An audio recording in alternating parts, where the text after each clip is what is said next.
반갑습니다. 한바닥 한국사입니다. 오늘 배울 내용은 한국사 능력검정시험 30강 되겠습니다. 제목은 보다시피 조선 전기의 대외관계와 양난에 대해서 살펴보도록 하겠습니다.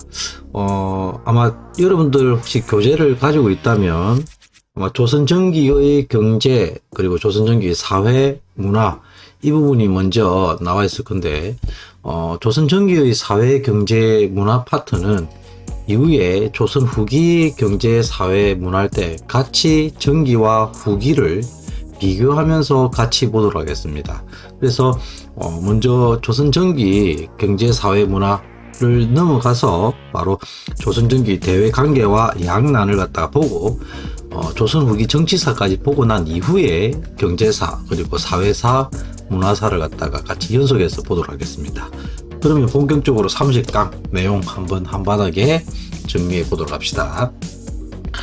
제목에도 나와 있다시피 여기서 보는 양난은 무엇을 의미하냐면 바로 임진왜란과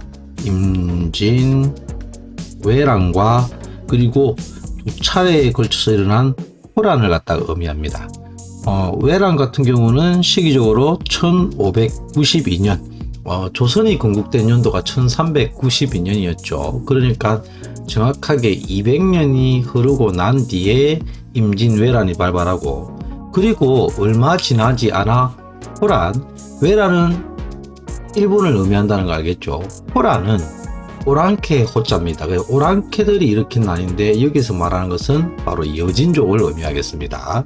그래서 호란이 두 차례에 걸쳐서 발생을 하게 되는데, 하나가 정묘호란이 있고 또 한 가지가 병자호란이 있습니다.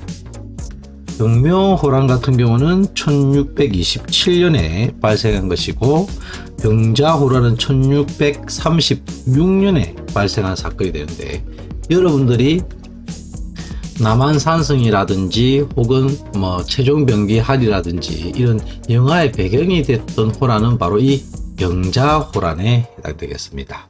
그러면 먼저 조선 전기의 대외관계와 이제 양난에 대해서 구체적으로 한번 살펴보도록 합시다. 먼저 보다시피 조선 전기 때의 기본적인 대외관계는 조선 전기의 먼저 대외 관계를 보면, 우리가 조선이라는 나라를 갖다가 맨 처음 살펴볼 때 기본적인 외교 관계에 대해서 살펴본 적이 있죠. 기본적인 외교 관계는 이거를 원칙으로 합니다. 4대 교린이 조선의 기본적인 외교 관계 원칙이 되겠죠. 그러면 4대는 무슨 말이냐? 섬길사, 큰 데입니다. 큰 나라는 어떻게 하겠고 섬기겠고, 교리는 교류할 때 그 교자고, 리는 이웃 린자입니다. 이웃과는 교류하겠다는 거죠. 그래서 여기 큰 나라는 섬기겠다는데, 이 큰 나라가 어디에 해당되냐면 바로 명이라는 나라에 해당되며, 다음에 이 교린에 해당하는 국가는 두 나라가 됩니다. 하나가 여진이 되고 하나가 왜가 됩니다. 그러면 명과는 어떠한 관계였느냐?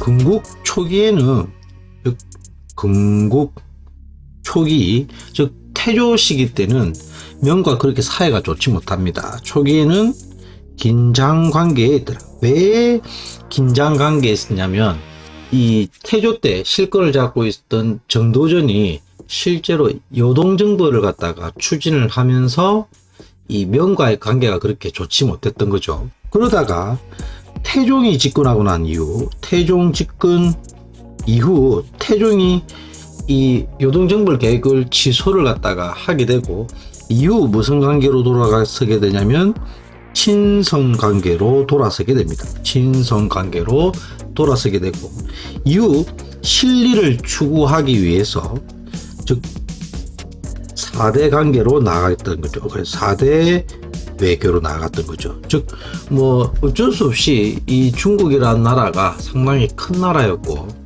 그런 나라 속에서 국제적인 질서 속에, 조국이나 책봉 등의 질서 속에 4대를 갖다가 하는 것이 우리 국익에도 이로움이 있겠다, 이렇게 해서 4대 외교 관계로 나아가게 되었더라. 이에 비해서 교린에 해당되는 나라는 지금 보다시피 바로 여진과 외라는 나라에 대해서는 교린 정책을 씁니다. 어떨 때는 강경책을 쓸 때도 있고 어떨 때는 회유책을 갖다가 사용을 갖다가 하면서 대표적으로 이 나라들과 교류를 하게 되는데, 여진에 있어서 대표적인 강경책으로는 세종 때입니다. 세종대왕 때 사군 6진을 갖다가 개척합니다. 사군은 오늘날로 치면은 어디쯤에 해당되냐면 압록강 유역이 될 것이고, 6진은 두만강 유역이 됩니다. 어느 왕 때다? 세종 때. 그래서 이 사군 6진을 개척하면서 오늘날의 우리나라 국경선이 이때 확립이 되었던 거죠. 그래서 사군을 개척했던 대표적인 인물이 뭐냐면 최윤덕이라는 분입니다. 최윤덕이라는 분에 의해서 사군이 개척이 되고, 6진은 김종서라는 분에 의해서 6진이 개척이 되는데 어느 왕 때다? 세종 때 이렇게 개척을 해서 강경책으로 이런 정책을 쓰고, 외에 쓰는 강경책으로는 대표적으로 스시마섬을 토벌을 합니다. 스시마섬은 어딘 줄 아시죠? 바로 대마도에 해당되겠죠. 누구에서 이종무라는 분에 의해서 스시마섬을 갖다가 토벌을 하더라. 이렇게 강경책을 갖다가 보시면 강경책을 갖다가 실시를 갖다가 한 반면에 또한 무조건 강경책만 쓸 수는 없었겠죠. 그래서 회유책의 일환으로 또한 여진에 있어서는 여진족에게 적극적으로 기순을 갖다가 장려를 한다든지, 기순을 갖다가 장려하기도 하고 또한 관직도 하사를 합니다. 그리고 무역을 갖다가 하기 위해서 무역소도 설치를 한다든지 이런 회유책을 펼치기도 하고, 외에 있어서도 일본에 있어서 회유책으로 삼포를 갖다가 개항한다든지, 그리고 개해약조란 것을 갖다가 체결해서 일본과 어느 정도 제한된 무역을 갖다가 허용을 하기도 합니다. 그래서 이런 식의 여진과 일본에 있어서는 회유책과 그리고 강경책을 갖다가 번갈아 가면서 사용하는 이런 교린 정책을 시켰더라. 이게 조선전기의 기본적인 외교 정책에 해당됩니다. 그런데 그러던 중에 드디어 1592년에 바로 무엇이 발생하느냐? 바로 임진왜란이 발발을 갖다가 하게 된 겁니다. 정확하게 시기로는 1592년부터 1598년까지 일어난 사건이 될 것이고, 어느 왕 때 발생한 사건이냐면 선조 때 발생한 사건이 되겠더라. 그러면 임진왜란을 갖다가 구체적으로 보기 전에 먼저 살펴봐야 될 것이 바로 무엇이냐면 16세기 말에 동아시아 정세를 갖다가 한번 살펴보도록 하겠습니다. 16세기 말 동아시아 정세. 동아시아라고 하면 대표적인 국가가 세 나라가 되겠죠. 먼저 조선입니다. 조선 같은 경우는 16세기 말에 어떠한 상황이었느냐? 조금 전에도 얘기했다시피 1392년에 조선이라는 나라가 건국된 이후로 임진왜란이 일어나는 1592년, 즉 200년간 조선은 한반도에 국가가 수립된 이후로 가장 평화로운 시기를 맞이하게 됩니다. 전쟁이 발생을 하지 않았던 거죠. 우리는 수없는 전쟁을 겪어온 나라고, 그러한 나라가 드디어 200년간 전쟁을 갖다가 겪지 않자 농업 생산력이라든지 인구라든지 급격하게 증가를 합니다. 반대로 국방력이 약화되는 이러한 문제점이 발생을 한 거죠. 국방력이 약화되는 이러한 문제점이 발생을 했고, 중국에서는 또 어떤 일이 나타나느냐? 지금 중국은 이때 나라가 무슨 나라냐면 명이라는 나라입니다. 그런데 새롭게 이 여진족이라는 민족이 조금씩 성장하고 있던 그러한 시기에 해당됩니다. 그리고 우리가 주목해야 될 것이 바로 일본인데, 일본 같은 경우는 거의 100여 년간 전국 시대라 해서 아주 여러 개의 나라들이 서로 주도권을 잡기 위해서 전쟁이 벌어지고 있던 그런 시기였죠. 그런데 드디어 누가 나타나서 바로 그 유명한 토요토미 히데요시라는 인물이 등장하여 드디어 일본 전국을 통일시키는 이러한 모습을 보였던 거죠. 그런데 여러분들도 잘 알다시피 이 도요토미 히데요시는 집안 자체도 그렇게 명망 있는 집안도 아니었고 정치적으로 세력이 상당히 약하다 보니까 이러한 이 지방 제후들의 불만을 다른 쪽으로 시선을 돌릴 필요성이 있었고 이에 드디어 조선을 갖다가 이용하려고 했던 거죠. 전쟁을 통해서 그 시선들을 다른 쪽으로 돌리려고 하는 그러한 정책을 썼고 그에 드디어 바로 1592년에 일본이 바로 일으킨 사건이 임진왜란이 되겠죠. 즉 임진왜란이라는 것은 일본이 자기들의 불만 세력을 다른 쪽으로 시선을 돌리기 위한 수단으로 일으킨 전쟁이 되겠습니다. 연도로는 언제다? 1592년이 되고 이때 일본이 내세웠던 게 바로 정명가도입니다. 정명가도. 무슨 말이냐? 명을 정벌하러 갈 테니 길을 열어달라. 이러한 명분하에 드디어 일본이 부산의 동래성을 기점으로 해서 침략을 하게 되죠. 그래서 지도를 갖다가 한번 그려보면 보시면 자, 이렇게 해서 일본이 어디를 기점으로 해서 쳐들어오냐? 부산 동래를 갖다가 기점으로 해서 드디어 침략을 하게 되는데 주력 부대가 세 부대가 되겠죠. 그래서 한 부대는 직선으로 그대로 한양으로 이렇게 침략을 하고 한 부대는 전라도 곡창지대를 갖다가 이용해 가지고 한양으로 그리고 또 하나는 해군이 되겠는데 이 해군은 주로 어떠한 역할을 하면서 보급의 역할을 하면서 한양으로 진격을 해서 바로 이 선조를 갖다가 잡기 위해서 이렇게 일본이 드디어 침략을 하게 되는데 아주 빠른 속도로 그 한양까지 진출을 하죠. 물론 신립에 의해서 탄금대 전투라고 해서 조선도 방어를 하지만 끝내 패배를 하고 결과적으로는 20여일 만에 어디가 함락되고 마느냐? 한성이 한양이 즉 함락되고 말죠.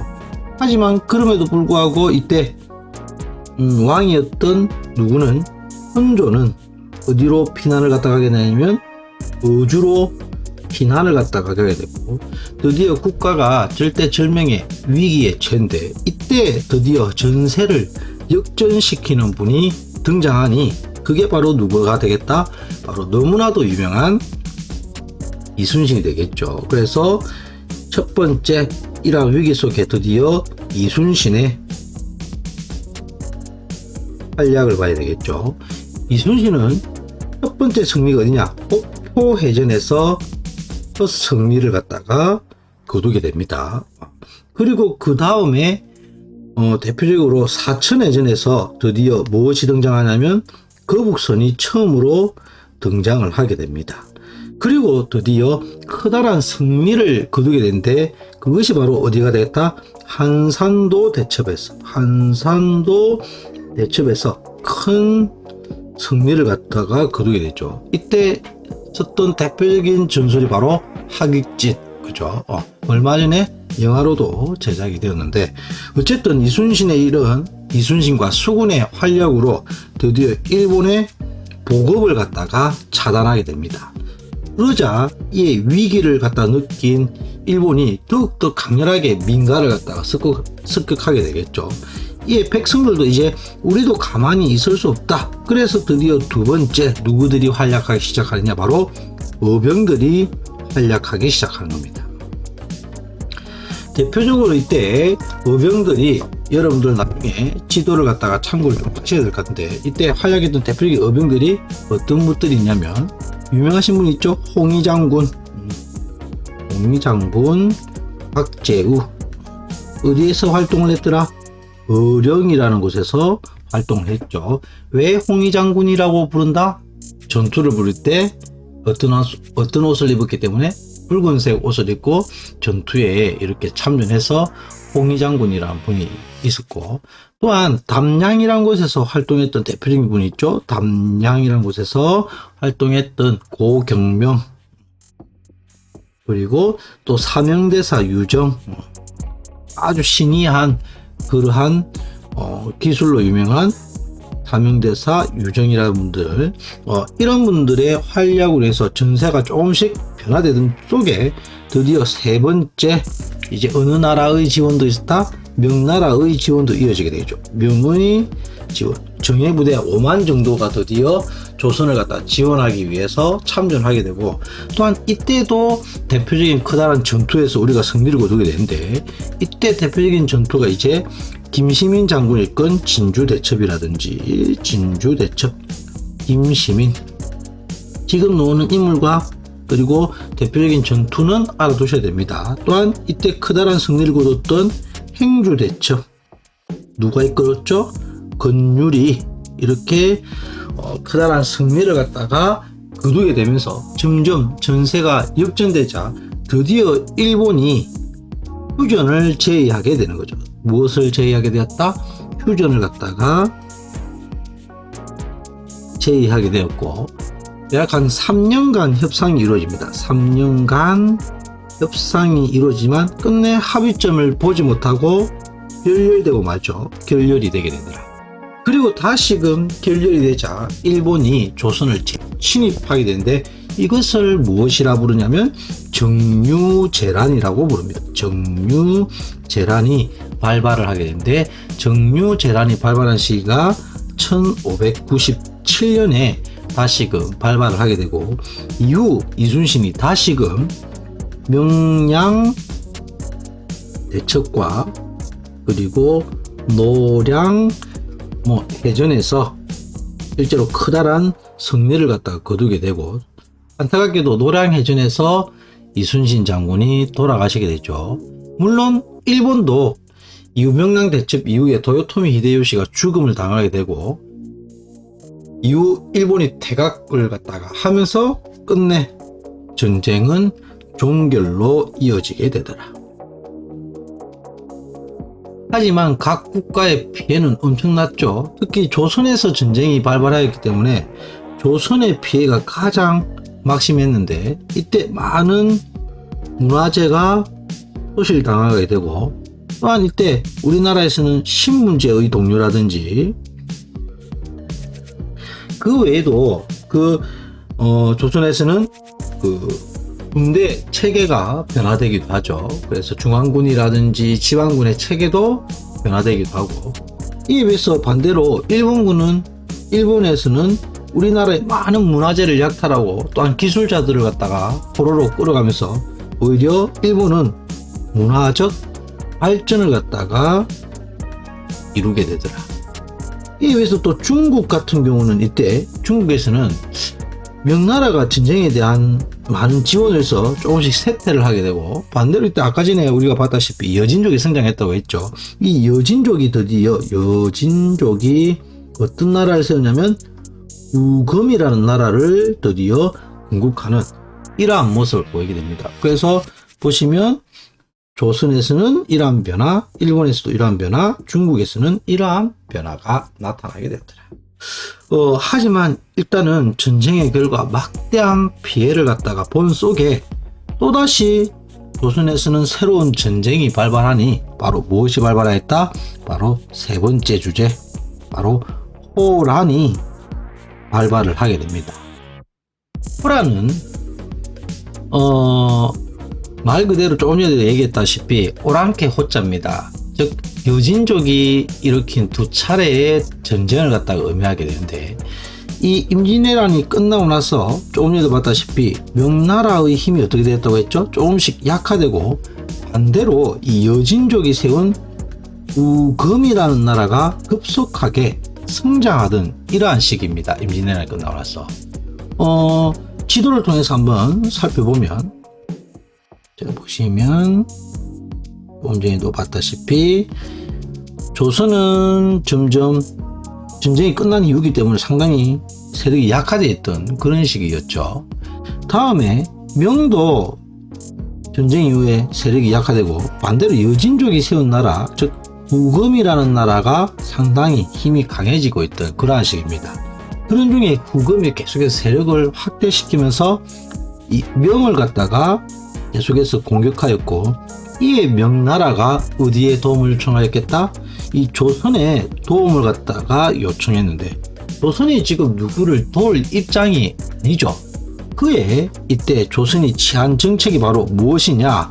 자, 이 선조 다음에 왕에 올랐던 분이 바로 누구냐면, 영화로도 또 제작됐죠. 이 강해군이라는 분이 집권하게 되는데, 이때 강해군이 실시했던 대표적인 명과 후금 사이에서 실시했던 외교 정책이 바로 중립 외교를 실시합니다. 말에도 나와 있다시피 이 명편도 들지 않고 후금 편도 들지 않는 이러한 중립 외교를 실시했다는 거죠. 설례로 대표적으로 이때 명이 계속해서 군대를 요청하니 군대를 파견하지 않을 수가 없었겠죠. 그에 강홍립이라는 장수를 통해서 강홍립 부대를 갖다가 지원군을 파견합니다. 한 2,000명 정도의 조선군을 갖다가 파견을 하게 되는데, 이때 이 강홍립에게 지시를 하죠.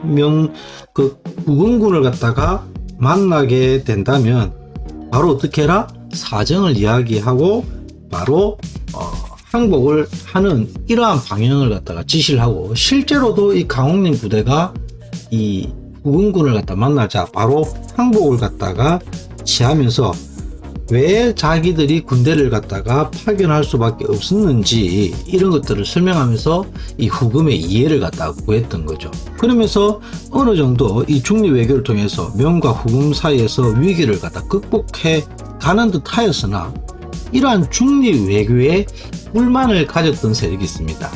우리가 저번 시간에 붕당 정치를 한번 본 적이 있는데, 붕당 정치를 갖다가 적어보면 처음에 붕당 정치에서 서인과 그리고 동인으로 나뉘어졌죠. 이때 권력을 잡은 당이 동인입니다. 그리고 다시 이때 왕이 선조고, 동인이 다시금 남인과 북인으로 나뉘어지게 되는데, 이때 이렇게 서인과 남인과 북인으로 이렇게 나누어져 있는데, 임진왜란이 발발할 당시에 실제로 많은 활약을 했던 세력들이 북인 세력입니다. 이 북인 세력이고, 이 북인 세력의 지원을 받아서 왕이 된 분이 누구냐면 바로 강해군입니다. 강해군. 그런데 지금 보다시피 계속 정권에서 소외되어 있던 세력이 있죠. 그들이 바로 누구냐면 이 서인 세력들입니다. 그래서 이 서인 세력들이 정권을 갖다가 잡기 위한 건덕지가 필요했던 거죠. 그에 이 강해군의 중립 외교를 갖다가 건덕지를 잡아서 어떻게 명의 의리를 갖다가 저버릴 수가 있느냐. 그리고 또한 자기의 이복 동생이었던 영창대군을 갖다가 사실은 제거하고 이렇게 왕에 올랐기 때문에 그에 대한 불만들이 컸던 거죠. 즉 이러한 것들을 내세워서 드디어 이 서인 세력들이 반란을 일으키게 됩니다. 그래서 일으킨 사건이 바로 인조 안정이고, 이를 통해서 서인 세력과 인조가 드디어 집권을 갖다가 하게 됩니다. 누가 집권하였다고? 인조가 집권을 하게 되는데, 이때 외교 정책이 바로 무엇으로 바뀌게 되냐면 친명 배금 정책으로 외교 정책이 변화되게 됩니다. 친명 배금 무슨 말이냐? 말 그대로 명나라하고 친하게 지내고 금나라를 배척하겠다, 이러한 정책을 실시하게 된 거죠. 이에 드디어 후금을 갖다 자극하게 되었고, 이에 드디어 후금군이 침략을 하니 그게 바로 첫 번째 전투 정묘호란이 발발을 하게 된 겁니다. 언제냐? 1627년에 발발하게 됐고, 즉 인조의 이러한 친명 배금 정책, 그리고 명목은 이때 쳐들어온 게 이괄의 난이라는 것을 갖다가 하나 적어보겠습니다. 이괄의 난을 갖다가 명분 삼아서 드디어 조선을 갖다가 쳐들어오게 됩니다. 그리고 이후 무엇을 요구하게 되냐면 형제 관계를 갖다가 요구하게 됩니다. 자기들이 뭐 하겠다? 형하고 우리 보고 동생 해라는 거죠. 실제로 어쩔 수 없이 우리나라는 뭐 형제 관계 정도는 들어줄 수 있다 이렇게 판단하여 이 형제관계를 갖다가 수용을 하고 전쟁은 끝이 나게 됩니다. 하지만 이후 이 우금이 더욱더 성장하여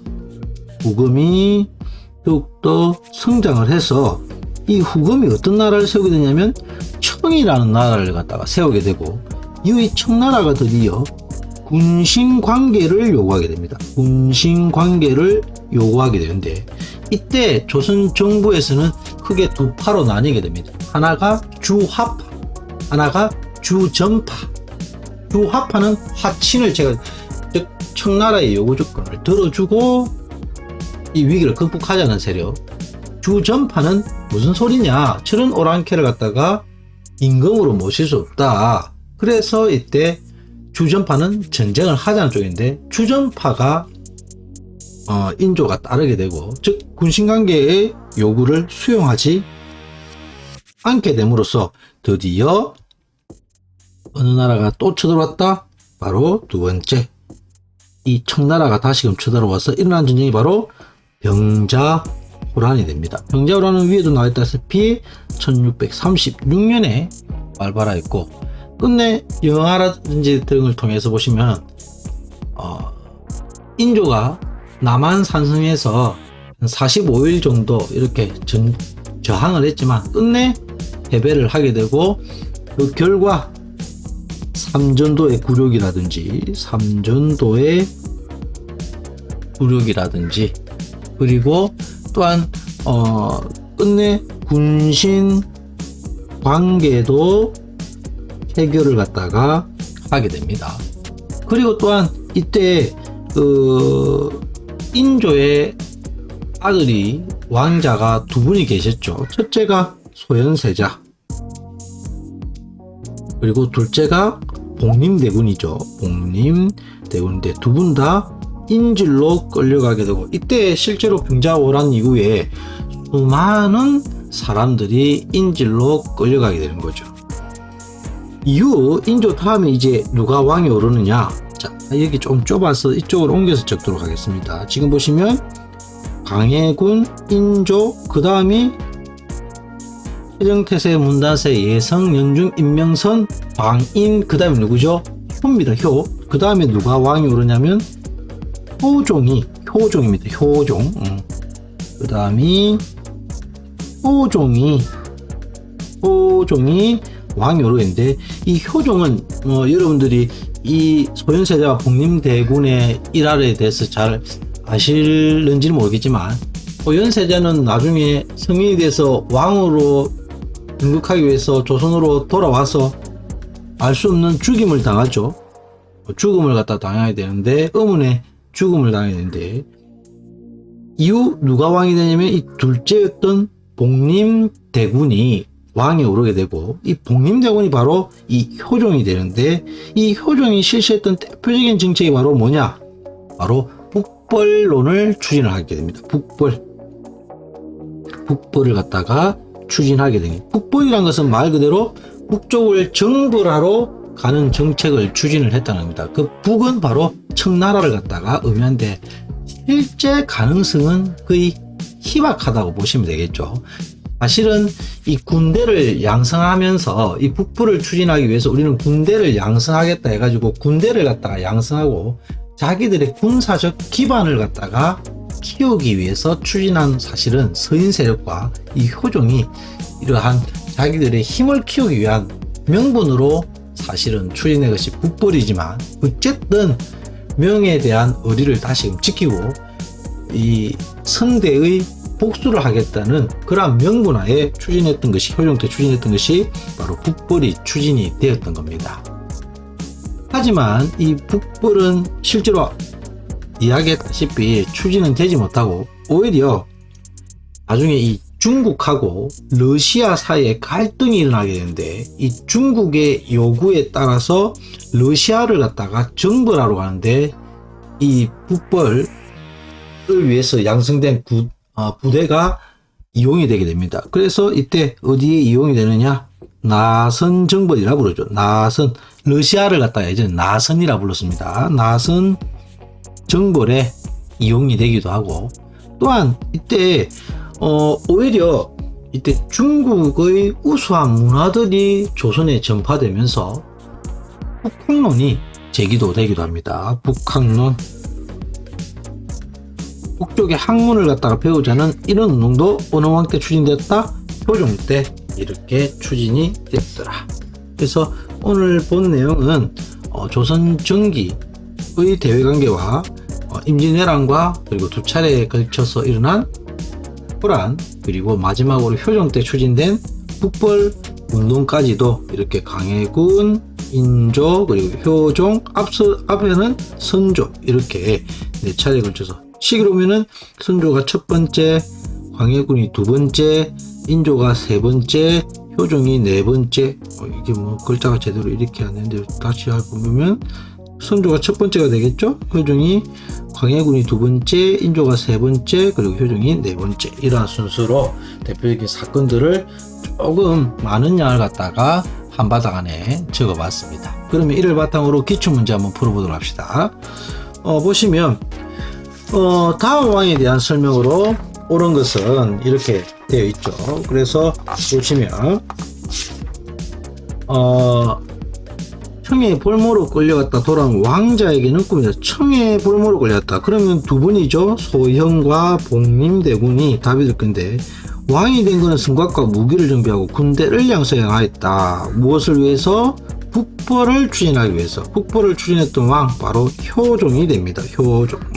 그러면 효종에 대한, 효종 때 있었던 일을 한번 골라봐라, 이런 내용 같은데, 나선 정벌의 조총부대를 파했다. 이 맞죠? 조금 전에 했죠. 이게 효종 때 오히려 북벌을 갖다 추진하기 위해서 만든 부대가 의영청이라는 부대가 있는데, 이 부대가 이후 나선 정벌에도 이용이 되었더라. 즉 러시아를 갖다가 정벌하는데도 사용되었다. 답은 1번이 있는데, 나머지 한번 보도록 합시다. 왕의 친위 부대인 장룡령을 설치했다. 장룡령 나중에 배우겠지만 정조 때 있었던 일이 되겠습니다. 청과의 국경을 저는 백두산 정계비, 이건 나중에 역시 배우겠지만 숙종 때 있었던 일이 될 것이고, 동국 문헌 비고를 편찬했다. 역시 나중에 배우겠지만 조선 영조 때 있었던 일이 되겠더라. 다음에 수도권이 세습되던 수신전과 훈량전을 폐지하였다. 이거는 경제 파트에 해당되는데 이것도 나중에 배우겠죠. 이거는 조선 세조 때 있었던 일이 되겠더라. 답은 1번. 다음, 가다 학생이 발표한 내용을 일어난 순서대로 옳게 나열한 것은 이렇게 되어 있는데, 옥포에서 26층에, 이거는 옥포해전이 되겠죠. 옥포해전. 다음에 견내랑에 머물던 왜군은 한산도, 이거는 하객증, 이거는 한산도 대첩이 될 것이고, 그죠? 한산도 대첩. 다음에 명량에서 이거는 명량 대첩이 되겠죠. 명량 대첩인데, 이거는 시대는 몰라도 순서상으로는 옥포 첫 번째, 그리고 한산도 두 번째, 명량이 세 번째, 이렇게 되겠죠. 그래서 답은 가, 나, 다 이렇게 될 것인데, 연도로는 선생님도 사실은 연도를 갖다가 정확하게는 모르고 있는데, 찾아보니까 옥포 해전 같은 경우는 1592년 9월달에 5월달에 발생한 사건이고, 이거는 9월달이 아니라 1592년 5월달. 다음에 한산도 대첩 같은 경우는 같은 년입니다. 1592년 7월달. 그래서 명량 대첩 같은 경우는 정유재란이 일어나고 난 다음에 있었던 일이죠. 그래서 이거는 1597년 9월 달에 있었던 일이 되겠다. 답은 1번 이렇게 되겠습니다. 그래서 오늘은 지금 보다시피 그게 기본적인 외교 정책과 그리고 외란과 호란에 대해서 살펴봤습니다. 긴 시간 수고하셨습니다.